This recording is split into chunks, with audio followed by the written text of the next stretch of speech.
Hi hello నమస్తే welcome to mister Rama media. నేను మీ anchor రాబావత్.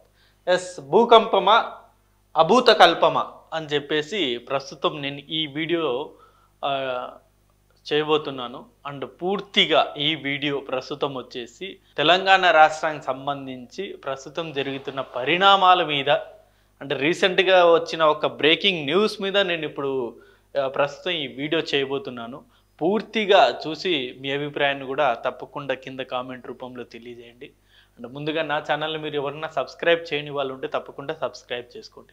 అసలు ఏంటి భూకంపమా అభూత కల్పమా అని చెప్పేసి ఎందుకు నేను మెన్షన్ చేశానంటే, రీసెంట్గా మీ అందరికీ తెలుసు రవి ప్రకాష్ గారు ఆర్టీవీలో రాజకీయ భూకంపం అని చెప్పేసి ఒక న్యూస్ అనేది వేయడం జరిగింది.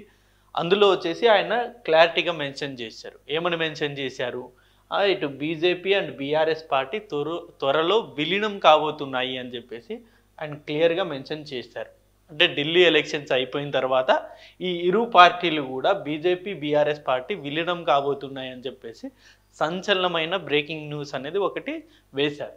సో అది బ్రేకింగ్ న్యూస్ బయటకు వచ్చిన తర్వాత దీని మీద రకరకాల కామెంట్స్ అనేవి వస్తూ ఉన్నాయి. కొందరైతే ఇది కేవలం ఛానల్ టీఆర్పీ కోసం మాత్రమే వేసుకున్న బ్రేకింగ్ న్యూస్, దీనిలో ఎలాంటి వాస్తవం లేదని చెప్పేసి కొందరు అభిప్రాయపడుతుంటే, మరికొందరేమో నిజమే అయి ఉండొచ్చు, ఎందుకంటే ప్రస్తుతం కేసీఆర్ గారికి అనేక చిక్కుముళ్ళు అనేవి ఉన్నాయి. సో అవన్నీ దాటుకొని బయటకు పడాలంటే ప్రస్తుతం బీజేపీ హెల్ప్ కావాలి. సో ఇందులో నిజం లేకపోలేదు అని చెప్పేసి మరికొందరు అభిప్రాయపడుతున్నారు. అండ్ ఈ వీడియోలో నేను క్లారిటీగా ఎక్స్ప్లెయిన్ చేయబోతున్నాను. బీఆర్ఎస్ పార్టీ బీజేపీలోకి విలీనమయ్యే అవకాశం ఉందా? నిజంగా అలాంటి అడుగులు అనేది ముందుకు పడ్డాయా, లేకపోతే ఇది కేవలం ఒక క్రియేషన్ మాత్రమేనా అని చెప్పేసి ప్రస్తుతం ఈ వీడియోలో డిస్కస్ చేయబోతున్నాను. అంశాల వారీగా నేను ఇప్పుడు డిస్కస్ చేయబోతున్నాను.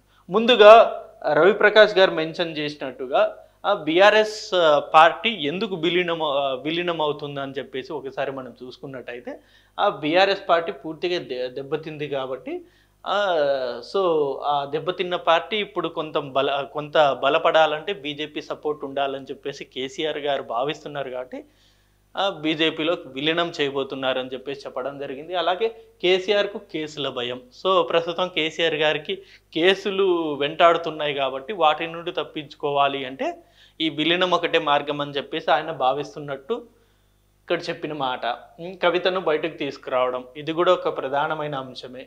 కాంగ్రెస్లోకి ఎమ్మెల్యేలు చేరికలు ఆపడం, ఏదైతే ఈ బీఆర్ఎస్ పార్టీని బీజేపీలోకి విలీనం చేస్తే నిజంగా కాంగ్రెస్లోకి ఎవరైతే ఎమ్మెల్యేలు వెళ్తున్నారో వాళ్ళందరూ ఆగిపోతారు అని చెప్పేసి భావించి కూడా విలీనం చేస్తున్నారు అని చెప్పేసి ఆయన చెప్పడం జరిగింది.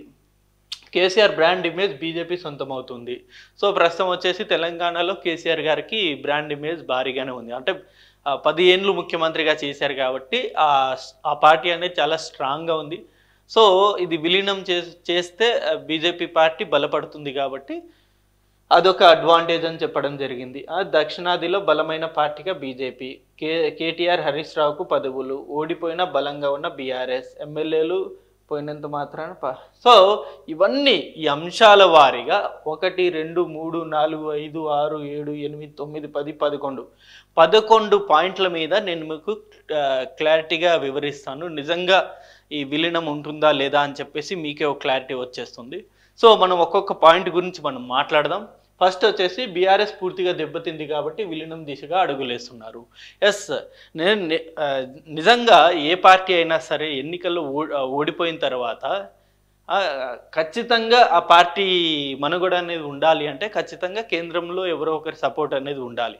ఇటు ఎన్డీఏ సపోర్ట్ కావచ్చు, లేకపోతే ఇటు ఇండియా సపోర్ట్ కావచ్చు. బట్ ఇరు పార్టీలకి వ్యతిరేకంగా బీఆర్ఎస్ పార్టీ పుట్టుకొచ్చింది. గతంలో టీఆర్ఎస్ పార్టీగా ఉండేది. బట్ ఈ ఇరు పక్షాలు ఎన్డీఏ కావచ్చు, ఇండియా కావచ్చు, ఈ 2 కూటములు వద్దు, నేను థర్డ్ ఫ్రంట్ ఏర్పాటు చేస్తా అని చెప్పేసి బీఆర్ఎస్ పార్టీని కేసీఆర్ గారు టీఆర్ఎస్ని బీఆర్ఎస్గా మార్చారు. సో మార్చిన తర్వాత ఎన్నికలు వచ్చాయి. ఎన్నికల్లో భారీగా ఓడిపోయారు. బీఆర్ఎస్ పార్టీ ఘోర ఓటమిని చవి చూసింది, ముఖ్యంగా పార్లమెంట్ ఎన్నికల్లో. బట్ ఎమ్మెల్యే ఎన్నికల్లో మనం ఒకసారి చూసుకుంటే బీఆర్ఎస్ పార్టీకి వచ్చిన పర్సంటేజ్ ఎంత అంటే ఇక్కడ చూసుకోవచ్చు మీరు. ఆ కాంగ్రెస్ పార్టీకి వచ్చేసి 39% వస్తే బీఆర్ఎస్ పార్టీకి 37% ఓట్ షేరింగ్ అనేది వచ్చింది.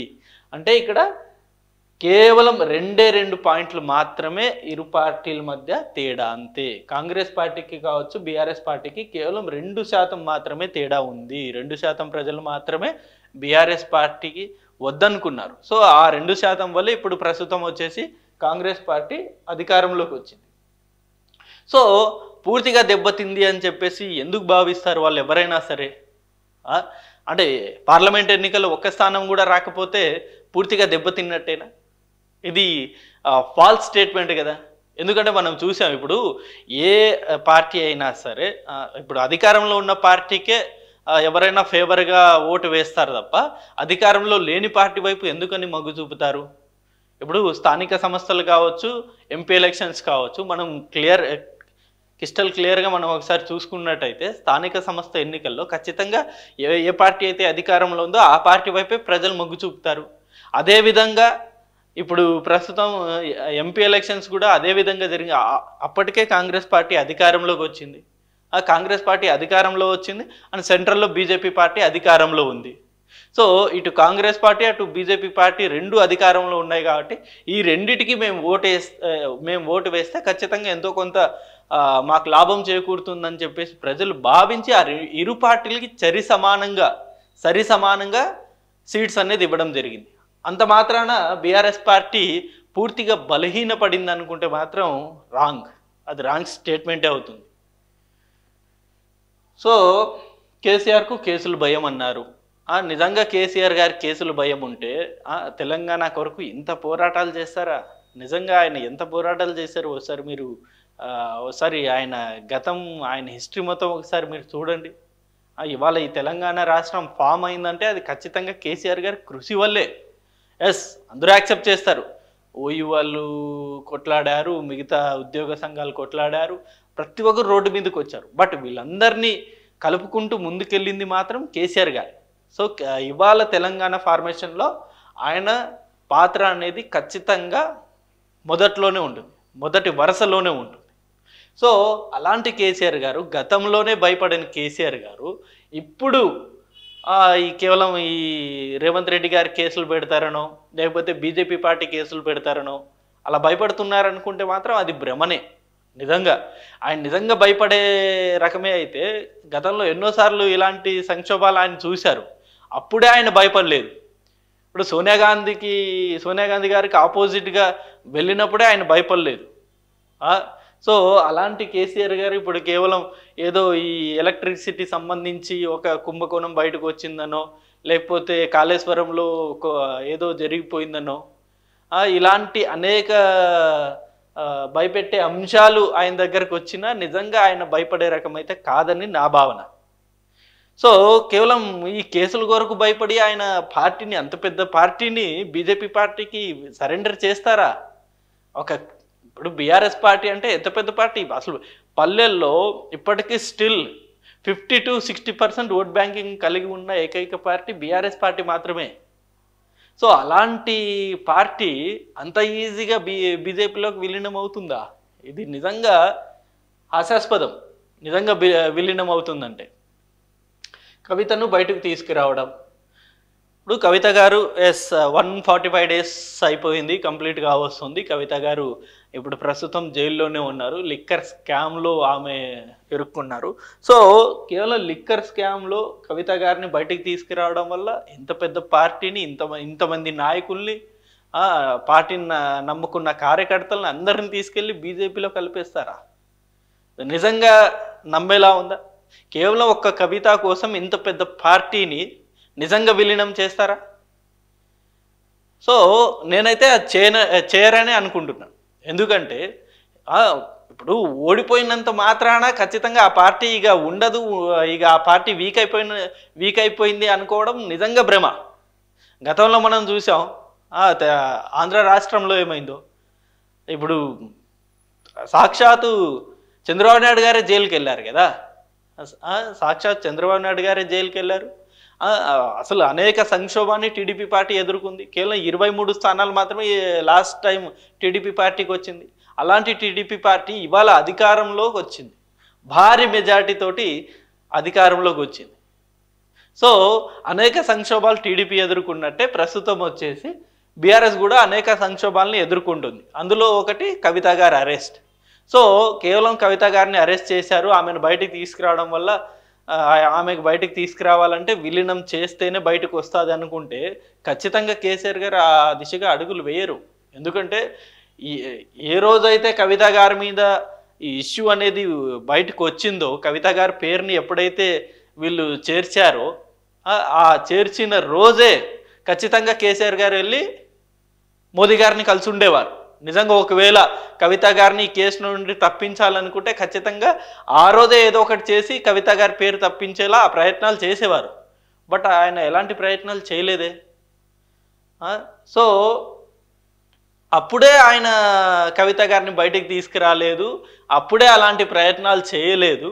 ఇప్పుడు ఎందుకు పార్టీని విలీనం చేస్తారన్నది నా క్వశ్చన్. నెక్స్ట్ వచ్చేసి కాంగ్రెస్లోకి ఎమ్మెల్యేలు చేరిక ఆపడం. ఏ పార్టీ ఓడిపోయినా సరే, ఇది ప్రతి ఒక్క పార్టీకి వర్తిస్తుంది. ఏ పార్టీ ఓడిపోయినా అధికారంలో ఉన్న పార్టీ వైపు ఎమ్మెల్యేలు వెళ్ళడం అనేది సహజం. గతంలో మనం చూసాం, బీఆర్ఎస్ పార్టీ అధికారంలో ఉంటే కాంగ్రెస్ నుండి అనేక మంది ఎమ్మెల్యేలు, ఎంపీలు అందరూ బీఆర్ఎస్ పార్టీ వైపు వెళ్ళారు. ఇప్పుడు కాంగ్రెస్ పార్టీ అధికారంలో ఉంది కాబట్టి ఇప్పుడు బీఆర్ఎస్ నుండి అనేక మంది ఎమ్మెల్యేలు, ఎంపీలు కాంగ్రెస్ వైపు వస్తున్నారు. సో ఇది సర్వసాధారణం, ఎన్నికల్లో ఇది సర్వసాధారణం. ఈ ఒక్క రాష్ట్రంలోనే కాదు, ఏ రాష్ట్రంలో అయినా ఇది సర్వసాధారణం. సో వీటి నుండి మనం లెసన్స్ అనేది నేర్చుకొని ఎవరైతే ఈ అవకాశవాద రాజకీయాలు చేస్తున్నారో వాళ్ళని దూరం పెట్టి అసలైన కార్యకర్తలను, అసలైన నాయకులను ముందుకు తీసుకొచ్చి పార్టీని నడిపిస్తే పార్టీ బలోపేతం అవుతుంది. అది ప్రతి ఒక్కరికి తెలిసిన మాట. సో అంత మాత్రాన కేవలం ఇక మన ఎమ్మెల్యేలందరూ వెళ్ళిపోతున్నారు, మన పార్టీ ఉండదు, మనం వెళ్ళి బీజేపీలో కలిసేద్దాం, వాళ్ళు మనకు అండగా ఉంటారు, బీజేపీలో మనం కలిసినంత మాత్రాన్ని ఎమ్మెల్యేలందరూ ఆగిపోతారు అని అనుకోవడం మాత్రం రాంగ్ థింకింగ్. అది వెళ్ళే వాళ్ళు బీజేపీలో ఉన్నా వెళ్తారు, బీజేపీలో లేకున్నా వెళ్తారు. వాళ్ళకేం కావాలి? అధికారంలో ఉండాలి, అధికారం చెలాయించాలి, అంతే. వెళ్ళేవారి ఆలోచన అదే ఉంటుంది. సో అలాంటి వాళ్ళ కోసం ఇంత పెద్ద పార్టీని తీసుకెళ్ళి బీజేపీలోకి విలీనం చేస్తారా? కేవలం ఎమ్మెల్యేలు వలసల్ని ఆపడానికి బీజేపీలో చేరితే వలసలు ఆగుతాయి అని చెప్పేసి బీజేపీలో కలుస్తారా? బీజేపీ పార్టీతో కలుస్తారా? ఇది రాంగ్ థింకింగ్. ఇది ఇందులో మనం ముఖ్యంగా అబ్జర్వ్ చేయాల్సింది ఏంటంటే, ఒకవేళ నిజంగా బీఆర్ఎస్ పార్టీ బీజేపీలో విలీనమైతే ప్రస్తుతం ఉన్న నాయకులు ఎలా ఒప్పుకుంటారు? బీజేపీలో ఉన్న నాయకులు ఎలా ఒప్పుకుంటారు? దాన్ని యాక్సెప్ట్ చేస్తారా? ఇప్పుడు కిషన్ రెడ్డి గారు ఉన్నారు, బండి సంజయ్ గారు ఉన్నారు, అలాగే ఈటెల రాజేందర్ గారు ఉన్నారు, రఘునందన్ రావు గారు ఉన్నారు, లక్ష్మణ్ గారు ఉన్నారు, ఇలా అనేక మంది నాయకులు ఉన్నారు కదా. వీళ్ళందరూ కేసీఆర్కి వ్యతిరేకంగా గతంలో చాలా పోరాటాలు చేసిన వారే కదా. వీళ్ళందరూ నిజంగా ఇప్పుడు కేసీఆర్ గారు వచ్చి కలిస్తే నిజంగా వీళ్ళందరూ యాక్సెప్ట్ చేస్తారా? అది జరిగే పనేనా? సో వాళ్ళు నిజంగా యాక్సెప్ట్ చేయరు. వాళ్ళు అసలు బీజేపీ పార్టీకి ఏం అవసరం? ప్రస్తుతం ఆల్రెడీ బలంగానే ఉన్నామని చెప్పేసి వాళ్ళు భావిస్తున్నారు. అలాంటి తరుణంలో బీజేపీ పార్టీకి ఏం అవసరం ఉంటుంది? సో ఇంకో ఇష్యూ, అసలు బీఆర్ఎస్ పార్టీ ఎందుకు వీక్ అయిందని చెప్పేసి వాళ్ళు విలీనం చేస్తారు. బీఆర్ఎస్ పార్టీ స్టిల్ ఇప్పటికీ చాలా స్ట్రాంగ్గానే ఉంది కదా. అంత స్ట్రాంగ్ ఉన్న పార్టీ కేవలం ఎంపీ ఎలక్షన్లో 0 వచ్చినంత మాత్రాన వాళ్ళు వెళ్ళి విలీనం చేస్తారా? చేయరు కదా. మళ్ళీ ఎక్కడైతే తప్పులు చేశారో అవి సరి చేసుకుంటూ ముందుకెళ్తారు. అది ప్రతి పార్టీకి సంక్షోభం అనేది ప్రతి పార్టీకి ప్రతిసారి ఎదురవుతుంది కదా. సంక్షోభం అనేది కొత్త కాదు కదా పార్టీలకి. కేసీఆర్ బ్రాండ్ ఇమేజ్ బీజేపీ సొంతం అవుతుంది. ఇది బీజేపీ పార్టీ ఒకవేళ నిజంగా విలీనం చేసుకోవాలని బీజేపీ పెద్దలు ఏమన్నా భావించుంటే ఈ పాయింట్ అనేది బీజేపీ పెద్దలకు నిజంగా అడ్వాంటేజ్ అవుతుంది. ఎందుకంటే ప్రస్తుతం కేసీఆర్ గారి ఇమేజ్ కావచ్చు, అలాగే బీఆర్ఎస్ పార్టీ కావచ్చు, ప్రస్తుతం తెలంగాణలో అతిపెద్ద పార్టీగానే ఉంది. ఇప్పుడు నాయకులు అనేది మారుతున్నారు తప్ప కార్యకర్తలు అలాగే ఉన్నారు. వాళ్ళు ఎటు పోరు కదా. జస్ట్ కేవలం ఒక ఎంపీ ఎన్నికల్లో మాత్రమే వాళ్ళు ఘోరంగా ఓడిపోయారు. అది కూడా ఇక్కడ కాంగ్రెస్ పార్టీ అధికారంలోకి వచ్చింది కాబట్టే ఎంపీ ఎన్నికల్లో అంత ఘోర ఓటమి చవి చూశారు బీఆర్ఎస్ పార్టీ. గతంలో ఇలాంటి పరిస్థితి కూడా కాంగ్రెస్ పార్టీ ఎదుర్కొంది కదా. గత 10 సంవత్సరాలుగా కాంగ్రెస్ పార్టీ ఇలాంటి సంక్షోభాన్ని ఎదుర్కొంది కదా. అనేక మంది ఎమ్మెల్యేలు వెళ్ళిపోయారు, అనేక మంది ఎంపీలు వెళ్ళిపోయారు. ఎంపీ ఎలక్షన్స్లో అనుకున్నంత స్థాయిలో కాంగ్రెస్ పార్టీ గెలవలేకపోయింది. ఇలాంటి అనేక సంక్షోభాన్ని కూడా ఎదుర్కొంది కదా. ఎదుర్కొన్నంత మాత్రాన ఆ పార్టీ అనేది వీక్ అయిపోదు కదా. సో ఈ ఇమేజ్ అనేది, బ్రాండ్ ఇమేజ్ అనేది బీజేపీ సొంతం అవుతుంది అన్నారు. సో ఆ అడ్వాంటేజ్ అనేది బీజేపీకి కలుగుతుంది ఖచ్చితంగా, డెఫినెట్గా. బీఆర్ఎస్ పార్టీ ఒకవేళ నిజంగా విలీనం అయితే నిజంగా ఆ బ్రాండ్ అడ్వాంటేజ్ అని బీజేపీ పార్టీకి కలిసి వస్తుంది. బట్ అతిపెద్ద మైనస్ అనేది బీఆర్ఎస్ పార్టీకే కలుగుతుంది. ఎందుకంటే బీఆర్ఎస్ పార్టీని నమ్ముకొని కార్యకర్తలు, నాయకులు ఎంతోమంది, మహిళలు కావచ్చు, లేకపోతే వృద్ధులు కావచ్చు, వీళ్ళందరూ కూడా స్టిల్ ఇప్పటికీ కేసీఆర్ గారిని ముఖ్యమంత్రిగా చూడాలి అని చెప్పేసి ఇప్పటికీ స్టిల్ చాలామంది ఆ పల్లెటూర్లలో, ఊర్లలో స్టిల్ వాళ్ళు ఇంకా ఆ బీఆర్ఎస్ పార్టీని అంటుపట్టుకొని ఉన్నారు. అలాంటి వాళ్ళందరినీ ఇప్పుడు నిజంగా ఇది కనుక జరిగితే నిజంగా అలాంటి వాళ్ళందరినీ మోసం చేసినట్టే కేసీఆర్. మరొక్కసారి వాళ్ళని నమ్మే పరిస్థితి అనేది ఉండదు. ఎస్, బీజేపీకి అయితే అడ్వాంటేజ్ అనేది ఉంటుంది, బట్ బీఆర్ఎస్ పార్టీకి అయితే అతిపెద్ద మైనస్ అవుతుంది. దక్షిణాదిలో బలమైన పార్టీగా బీజేపీ, ఇది కూడా బీజేపీ ఆలోచనలో ఒక భాగం. ఎస్, ఎలాగైనా సరే సౌత్ ఇండియాలో, దక్షిణ భారతదేశంలో బీజేపీ పాగా వేయాలని చెప్పేసి వాళ్ళు ఎప్పటి నుండో చేస్తున్న పోరాటము, ఆలోచన. అందులో భాగంగానే వాళ్ళతో కలిసి వచ్చే పార్టీలు అన్నిటితోనూ కలుపుకుంటూ వెళ్తున్నారు. గతంలో వాళ్ళు మనల్ని విమర్శలు చేశారా, మన మీద దాడి చేశారా, ఇవేం చూడట్లేదు ప్రస్తుతం బీజేపీ వాళ్ళు. ఎస్, ఆ పార్టీ మనతో కలిసి వస్తుందా, ఎస్ మనం వెళ్ళి ఆ పార్టీని ఆహ్వానిద్దాం, మనం వాళ్ళతో కూడా కలిసి ప్రయాణం చేద్దాం, మళ్ళీ మనం ఆ రాష్ట్రంలో మనం అధికారంలోకి వద్దాము అని చెప్పేసి ఆలోచనే ఉంటుంది బీజేపీ వాళ్ళకి. సో నిజంగా మనం దక్షిణాదిలో ఇప్పుడు పాగా వేయాలంటే ఖచ్చితంగా బీఆర్ఎస్ పార్టీని మనం విలీనం చేసుకోవాలి అని చెప్పేసి బీజేపీ పెద్దలు కనుక నిజంగా భావిస్తూ ఉంటే అది వాళ్ళ ఆలోచనకైతే హ్యాండ్స్ అప్ చెప్పొచ్చు. ఎందుకంటే ఇంత పెద్ద బీఆర్ఎస్ పార్టీని వాళ్ళు విలీనం చేసుకున్నారంటే అక్కడే వాళ్ళు సగం సక్సెస్ అయినట్టు. సో కేటీఆర్, హరీష్ రావుకు పదవులు, ఇది కూడా ఎంత హాస్యాస్పదమైన స్టేట్మెంట్ ఇది మనకు. ఎందుకంటే ఇప్పుడు ప్రస్తుతం కేటీఆర్ అండ్ హరీష్ రావు గారు బీఆర్ఎస్ పార్టీలోనే కాదు, రాష్ట్రంలోనే గొప్ప నాయకులుగా ఉన్నారు. వాళ్ళకున్న ఫాలోయింగ్ ప్రస్తుతం ఏ నాయకులకి లేదు. అంటే ఇప్పుడు ప్రస్తుతం ఈ రేవంత్ రెడ్డి గారు, లేకపోతే బట్టి విక్రమార్క గారు, లేకపోతే పొంగులేటి గారు, ఇంకా అనేక మంది కాంగ్రెస్ నాయకులు ప్రస్తుతం అధికారంలోకి వచ్చారు కాబట్టి మేబీ ఆ ఫాలోయింగ్ అనేది వాళ్ళకు పెరిగిండొచ్చు. బట్ వీళ్ళు ప్రతిపక్షంలో ఉన్నా సరే కేటీఆర్కి, హరీష్ రావు గారికి ఉన్నంత ఇమేజ్, మాస్ ఇమేజ్ మరి ఏ నాయకులకి ప్రస్తుతం అయితే లేదు. అలాంటి నాయకుల్ని కేవలం పదవులు ఇస్తాము, మీరు బీజేపీలో విలీనం చేయండి అంటే వీళ్ళు నిజంగా ఒప్పుకుంటారా? ప్రస్తుతం ఉన్న పరిస్థితి మీరు చూస్తూనే ఉన్నారు. ఇప్పుడు హరీష్ రావు గారు కావచ్చు, లేకపోతే కేటీఆర్ గారు కావచ్చు, మొన్న అసెంబ్లీలో మనం చూసాం ప్రభుత్వాన్ని ఎంత ఇరకాటంలో పెట్టారనేది. కేవలం అసెంబ్లీలోనే కాదు, బయట కూడా అలాంటి పోరాటాలు చేస్తున్నారు. ఇంకా సామర్థ్యం ఉంది వాళ్ళకి, ఇంకా చాలా రాజకీయాలు చేయాలి, వాళ్ళు చేస్తారు కూడా, వయసు కూడా ఏమైపోలేదు. అంత మాత్రాన ఇంత ఇద్దరు రైట్ హ్యాండ్ లెఫ్ట్ హ్యాండ్ లాగా ఇంత ఇలాంటి నాయకుల్ని ఉన్న బీఆర్ఎస్ పార్టీని తీసుకెళ్ళి బీజేపీ పార్టీలో కలిపేస్తారా? అది కూడా కేవలం ఈ ఇద్దరికి పదవులు ఇస్తాము, మీరు వచ్చేయండి అంటే నిజంగా వీళ్ళిద్దరు పదవులు ఆశపడి వెళ్ళే నాయకులేనా? నిజంగా అటు వెళ్తే బీజేపీ ఇచ్చే పదవులు వీళ్ళు తీసుకుంటే నిజంగా వీళ్ళకి అది ఏది సంతృప్తి ఉంటుందా?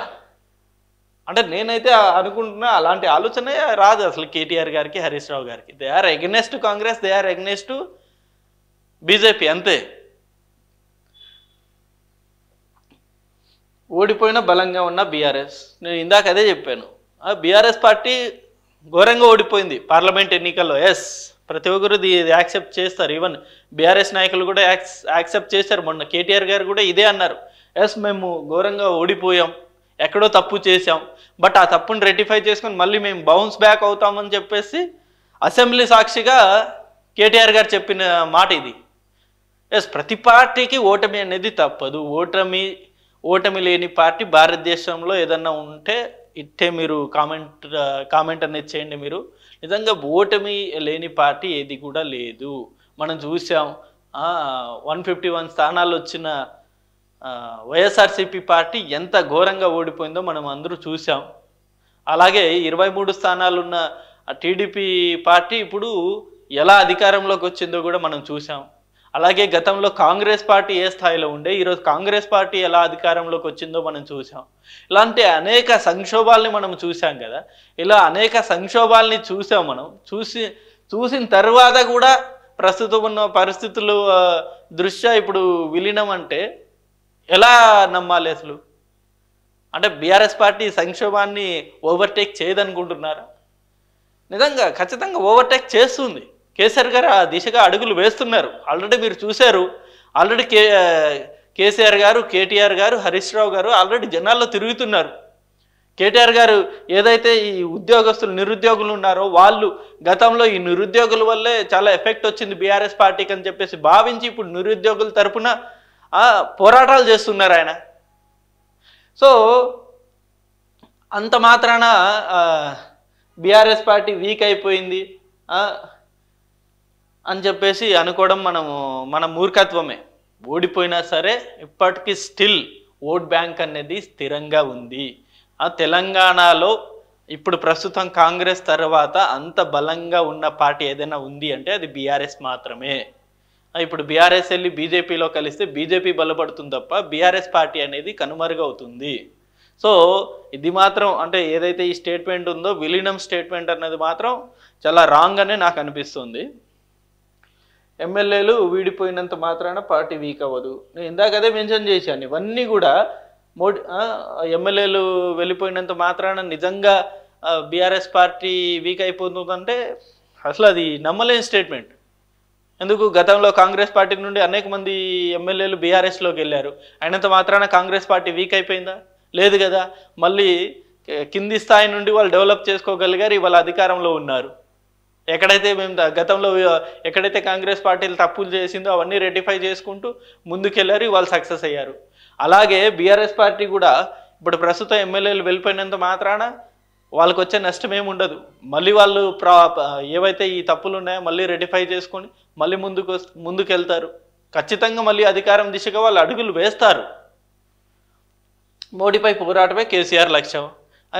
ఇందాక మనం మెన్షన్ చేసినట్టు గతంలో కేసీఆర్ గారు ఎలాగైతే ఈ మోడీ అంటే ఎన్డీఏ కూటమి వద్దు, ఇండియా కూటమి వద్దు, నేను థర్డ్ ఫ్రంట్ పెడతాను అని చెప్పేసి ఎలాగైతే గతంలో స్టేట్మెంట్ ఇచ్చారో ప్రస్తుత గడ్డుకాల పరిస్థితి ఆయన ఎదుర్కొన్నప్పటికీను ఆయన పోరాటం మాత్రం ఇటు మోదీ గారి మీద ఉంటుంది, అలాగే ఇటు కాంగ్రెస్ మీద ఉంటుంది. ఇటు బీజేపీ మీద, ఇటు కాంగ్రెస్ మీద. ఈ ఇరు పార్టీల మధ్య ఇరు పార్టీలపై ఆయన పోరాటాలు అనేది చేస్తున్నారు. సో ఆయన లక్ష్యం అదే. ఇటు ఎన్డీఏ ఉండకూడదు, ఇటు ఇండియా ఉండకూడదు, ఇంకో ఏదో థర్డ్ ఫ్రంట్ రావాలనేది ఆయన లక్ష్యం. సో ఆ దిశగానే ఆయన ఎన్నోసార్లు పోరాటాలు చేశారు, ఎన్నో స్టేట్మెంట్లు ఇచ్చారు. మోదీ గారిని డైరెక్ట్గానే విమర్శలు చేశారు, ఘాటైన విమర్శలు చేశారు. అలాంటి పోరాటాలు చేసిన కేసీఆర్ గారు ఇప్పుడు విలీనం చేస్తారంటే ఎలా నమ్మాలి? ఇది నమ్మే సిచ్యుయేషన్ లా కూడా లేదు. ఎందుకంటే ఆయన ఏకైక లక్ష్యం మోదీ గారిని గద్దెదించడమే. సో నిజంగా ఒకవేళ మోదీ గారితో ఆయన అలాంటి రిలేషనే పెట్టుకొని ఉంటే ఏది ఈ ఎన్నికల్లో ఇప్పుడు ప్రచారం అప్పుడు ఈ విమర్శలనే చేయకుండా ఉండేవారు. ఖచ్చితంగా మోదీ గారితో కొంచెం స్నేహభావంగా ఉండేవారు, వాళ్ళ అధికారంలో కూడా వచ్చి ఉండేవారు. సో అలాంటి అవకాశం అయితే లేదన్న అభిప్రాయం. కాంగ్రెస్ పై పోరాటంలో కొంతవరకు సక్సెస్. ఏ పార్టీకైనా సరే ఒక 6 నెలల తర్వాత అధికారంలోకి వచ్చిన 6 నెలల తర్వాత వాళ్ళు చేసిన కొన్ని తప్పుల వల్ల ఈ వ్యతిరేకత అనేది ఖచ్చితంగా మొదలవుతుంది. ఇప్పుడు ప్రస్తుతం కాంగ్రెస్ మీద కొంత వ్యతిరేకత అనేది మొదలయ్యింది. నిరుద్యోగుల్లో కావచ్చు, లేకపోతే ఈ కరెంట్ సరిగ్గా ఇస్తలేరని చెప్పేసి రైతుల్లో కావచ్చు, ఇలా అనేక రంగాల్లో కూడా కొంత వ్యతిరేకత అనేది స్టార్ట్ అయిందని చెప్పేసి మనం రోజువారీగా చూస్తున్నాం. ఆ వ్యతిరేకతని ఇప్పుడు ఈ బీఆర్ఎస్ పార్టీ నాయకులు క్యాచ్ చేసుకోగలిగితే ఖచ్చితంగా సక్సెస్ అవుతారు. సో ఆ దిశగా వాళ్ళు అడుగులు వేస్తారు తప్ప మేము ఇప్పుడు ప్రస్తుతం మేము సంక్షోభంలో ఉన్నాము, కవిత గారు వెళ్ళి జైల్లో ఉన్నారు, ఎమ్మెల్యేలందరూ పార్టీ వీడిపోతున్నారు, ఇలా అనేక పాయింట్స్ తీసుకొని కేసీఆర్ గారికి కేసులు వెంటాడుతున్నాయి, కాళేశ్వరంలో కుంభకోణం బయటకు వస్తుందేమో, లేకపోతే ఎలక్ట్రిసిటీ విద్యుత్ రంగంలో జరిగిన కుంభకోణం వెంటాడుతుందేమో అని చెప్పేసి ఇలాంటి అనేక అంశాలు బీఆర్ఎస్ పార్టీని కానీ కేసీఆర్ గారిని భయపెట్టవు అని చెప్పేసి నేను క్లియర్ కట్గా చెప్తున్నాను. ఏదైతే ఇప్పుడు ప్రస్తుతం న్యూస్ అనేది సంచలనం అవుతుందో, వైరల్ అవుతుందో, అది కేవలం ఒక స్టేట్మెంట్ మాత్రమే, అది నిజం కాదు అని చెప్పేసి నేను క్లియర్ కట్గా చెప్తున్నాను. నేను ఇది మాత్రం కేవలం ఫాల్స్ న్యూస్, విలీనం ఉండదు, ఏముండదు. ఏ పార్టీ డెవలప్మెంట్ వాళ్ళు చేసుకుంటూ ముందుకెళ్తారు అంతే. బీఆర్ఎస్ పార్టీ వాళ్ళ నాయకుల్ని కార్యకర్తల్ని బలోపేతం చేస్తూ వాళ్ళు ముందుకెళ్తారు, బీజేపీ పార్టీ వాళ్ళ నాయకుల్ని వాళ్ళ కార్యకర్తని బలోపేతం చేస్తూ వాళ్ళు ముందుకెళ్తారు.